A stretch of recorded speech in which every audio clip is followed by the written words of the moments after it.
산업의 눈입니다. 오늘은 황영식 교수님, 세종대학교 경영학부의 황영식 교수님과 얘기 나눠보겠는데요. 사실은 어제 이건희 회장께서 별세하셨고요. 그래서 앞으로 지배구조 개편이 어떻게 될 것인지 한번 또 얘기 나눠보겠습니다. 또 이 산업에서 교수님이 보는 또 측면은 어떠신지 좀 얘기를 한번 나눠보겠습니다. 네, 안녕하십니까 교수님? 네, 안녕하십니까? 네, 시간 내주셔서 감사합니다. 먼저 삼성그룹의 지배구조 개편 방식과 시점에 대한 관심이 오늘 아침 새벽부터 지금까지 지속적으로 모든 경제 TV에서 얘기를 하고 있습니다. 근데 이제 교수님이 보시는 시각은 좀 어떠신지 궁금합니다. 네, 지금 이게 급작스럽게 일어난 일이라서 다들 좀 당황해하시고 그러실 텐데 지금 이제 지배 구조를 한번 보는 것이 점검해 보는 게 중요하죠. 그래서 많이 회자되었고 그동안 우리가 알고 있는 부분인데 일단 가장 중요한 핵심이 이제 삼성물산일 겁니다. 왜냐하면은 이제 이재용 부회장과 특수관계인이 이제 33.44%를 보유하고 있고요. 이것이 이제 어떻게 보면 정점에서 다른 계열사 중에 하나이라고 볼 수 있는 삼성전자를 지배하고 있는 구조이기 때문에 이제 삼성물산이 이제 이 정점에서 놓고 볼 수 있고 그 다음에 이제 삼성생명을 또 볼 수 있습니다. 삼성생명은 이제 이건희 회장이 20.76%를 보유하고 있어서 최대 주주로서 있고요. 그래서 근데 반면에 또 이 부회장 이재용 부회장은 이 부분에서 좀 지분율이 약하죠. 0.06%에 불과하기 때문에. 그래서 이제 관점을 이렇게 보면은 제 관점은 이제 삼성생명을 갖고 있는 이건희 회장의 지분이 어떻게 상속이 되느냐. 이것이 이제 초미의 관심사일 겁니다. 그것을 통해서 향후 이재용 부회장이 이제 삼성그룹 전반 그리고 핵심 사업일 수 있는 삼성전자를 지배할 수 있는 것. 그것을 우리가 볼 수 있기 때문에 그러한 것이 이제 우리가 봐야 될 부분이라고 보고 그런데 이제 지금 현 정부가 지금 진행되고 있는 보험업법이 이러한 순환 출자 구조를 끊어보고자 하는 노력이 있죠. 그래서 소위 이제 속칭 삼성생명법이라고 우리가 얘기하는데 그래서 삼성생명이 보유한 삼성전자 지분의 8.51%를 총 자산의 3%만 남기고 모두 매각해야 되는 그런 상황입니다. 그래서 이것이 이제 만약에 진행이 되었을 때 대략 삼성생명 지분의 5.51%가 빠지게 되고요. 그렇게 되면 총수 일가와 특수관계인 지분이 줄게 되죠. 그래서 15.69%로 줄게 된다면은 그렇다면은 이제 경영권 위험이 있다라는 얘기가 삼성전자에 대한 얘기가 나오고도 있는 거예요. 그래서 과연 이런 삼성생명법 보험법안이 국회에 통과가 될지 그것도 어떤 관심을 우리가 가져야 될 부분이라고 봅니다.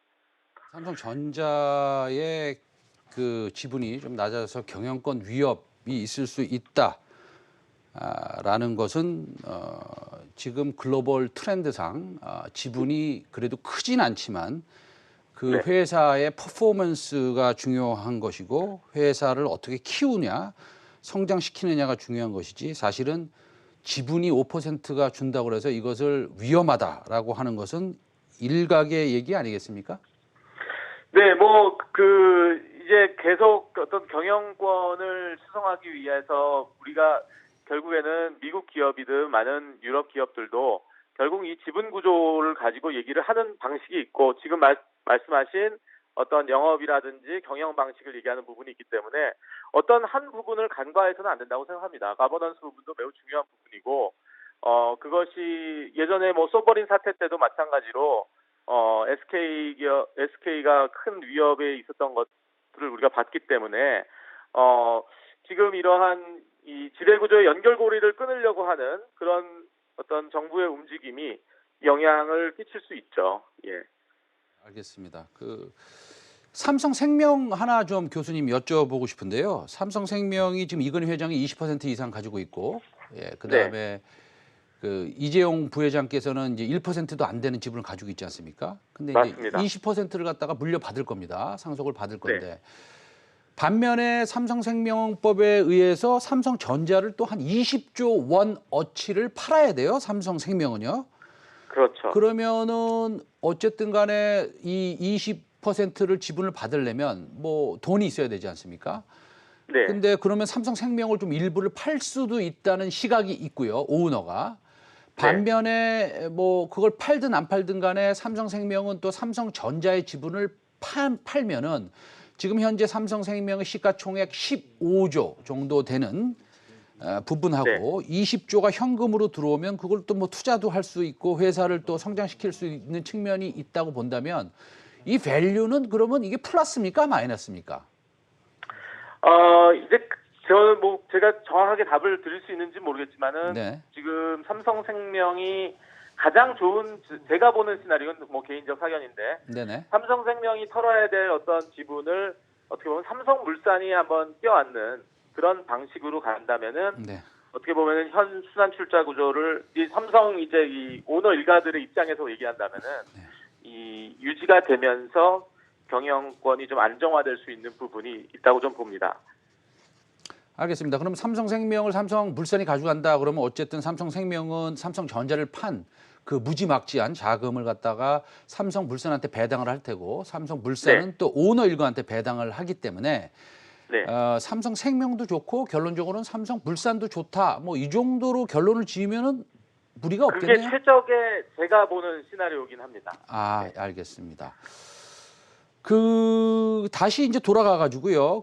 이건희 회장 별세로 이 지금 우리나라에서 지금 여태까지 보지 못했던 상속 금액 대략 한 10조 정도요. 네. 가 되는데 이 10조 이거 사실은 좀 너무 큰 것 같은데 이 상속세율은 뭐 우리가 싱가포르랑 홍콩이랑 비교할 수는 없지만 이게 좀 너무 좀 높다 이런 시각도 좀 있더라고요. 어떻게 보세요? 네, 뭐 해외 사례로 놓고 보면 높다는 얘기도 많이 있고 그래서 그러나 이러한 제도가 또 우리나라 어떤 고유의 제도로 정착이 돼가고 있는 것 같아요. 그래서 어떤 뭐 불법까지는 아니래도 어떤 상속의 대물림을 막고자 하는 그런 것이 좀 글로벌 트렌드하고는 좀 역행한다고 좀 봅니다, 당연히. 그래서 최고 세율 뭐 50%에다가 할증 20% 붙고 뭐 그렇게 된다는 것 자체는 이제 이러한 것이 계속 기존의 어떤 상속의 방식을 좀 더 음성화시킬 수 있는 요인으로 되기 때문에 한번 이런 상속세율에 대한 점검은 우리가 좀 필요할 것 같습니다. 그래서 지금 뭐 저도 놀랐는데 한 10조 정도의 것을 어떻게 이제 분할 납부를 할 것인지 뭐 기존에 뭐 구강모 LG그룹 회장이 했던 것처럼 지금 선례가 그걸로 나오고 있거든요. 5년 분할 방식으로 하는 것도. 그래서 그런 방식으로 될 것인지에 대해서 좀 저희가 봐야 되겠는데 어쨌든 뭐 연부연납 제도가 이제 정말 어떤 재벌들의 어떤 상속 방식으로 상속세를 납부하는 방식으로 이제 완전히 세팅되는 그런 상황이 될 것 같다는 생각이 듭니다. 알겠습니다. 그러면은 이제 궁금한 거가 뭐 마지막으로 제일 궁금한 거죠. 사실 시청자 여러분들이 이 연부연납을 하게 되면 기본적으로 결론은 그거 아닙니까? 배당을 이재용 부회장이 많이 가져가서 그 돈으로 상속세를 내는 방식이 이제 뭐 기본적일 텐데 그러면은 각각의 소위 종목별로 주가 향방을 조금 어느 정도 우리가 예측할 수 있겠습니까? 시나리오 같은 것들이 있습니까? 그래서 키워드는 배당입니다. 지금 아주 좋은 지적을 해주셨는데 이 배당을 어떻게 늘려서 이제 이재용 회장에게 좀 이런 상속세 부담을 줄일 수 있기 때문에 과연 배당을 앞으로 어떻게 어떤 기업이 할 것이냐라는 것이 이제 관점인데 지금 삼성물산 쪽에서 아마 상승세가 지금 이어질 것 같습니다. 그래서 삼성물산이나 또 이후에 생명이라든지 지배구조의 소위 말하는 연결고리가 될 수 있는 그런 데서 이 재원 확보를 위한 어떤 배당 정책, 주주 친화적인 뭐 배당 정책 그것이 이제 키워드가 돼서 그것이 결국 주가를 향방을 정할 수 있는. 그러니까 좀 주주 친화적이라면 당연히 주가가 많이 오르겠죠. 그래서 결국에는 핵심적인 이슈는 바로 이 배당이 된다고 좀 볼 수 있습니다. 알겠습니다. 말씀 잘 들었고요. 다음에는 혹시나 우리 교수님 시간 되시면 스튜디오에 한번 나오셔서 직접 한번 말씀해 주시면 훨씬 더 조금 커뮤니케이션이 좋을 것 같습니다. 네. 오늘 세종대학교 경영학부 황용식 교수님 오늘 말씀 너무 잘 들었습니다. 감사합니다. 네, 감사합니다. 네.